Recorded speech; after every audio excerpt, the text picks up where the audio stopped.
Genève, la capitale, disons, des organisations, des entreprises climaticides.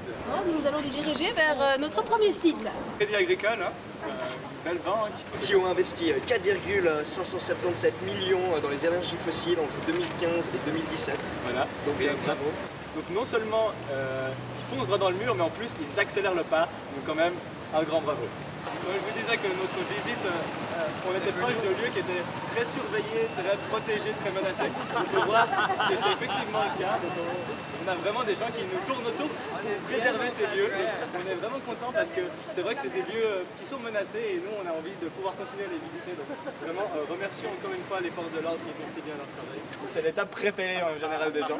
Du coup on va aller avec le grand sourire devant Crédit Suisse et peut-être même qu'on aura la chance de voir des gentilles personnes qui protègent ce lieu magnifique en voie de disparition. Oui, parce que les activistes sont juste réprimés et subissent la répression de toutes parts, mais on protège quand même les plus grands investisseurs et ça c'est cool.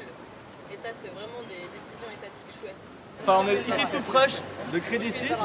On peut pas aller devant carrément parce que c'est vraiment une espèce très protégée, un lieu très protégé.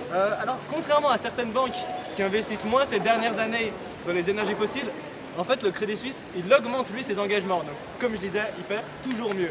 Et d'ailleurs, nous sommes dans un super spot ici parce que nous pouvons parler non seulement de Crédit Suisse, mais aussi de leurs concurrents. Ils sont dans la même team de complices, hashtag criminels. C'est UBS, voilà. Donc UBS, aussi grande banque. Là, vous ne savez peut-être pas, mais c'est BlackRock. C'est une entreprise assez intéressante en fait. Moi j'aime bien en tout cas. C'est le plus gros investisseur au monde dans les énergies fossiles et le plus gros investisseur au monde dans les industries qui détruisent la forêt tropicale en Amazonie et ailleurs. Donc pour les feux, pour la pollution, pour le gaz, les effets de serre, on ne fait pas mieux. De façon plus générale,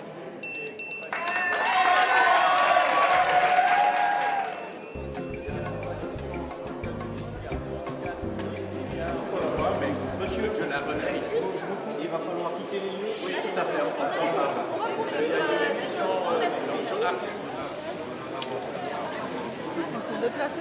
Alors il y a une identité qui a été prise, du coup celle de Théo.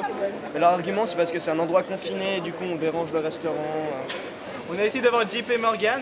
Ce qui est vraiment fort de sa part, c'est qu'elle est à la fois un des plus grands traders sur le marché du CO2 des États-Unis et à la fois elle investit massivement dans les énergies fossiles.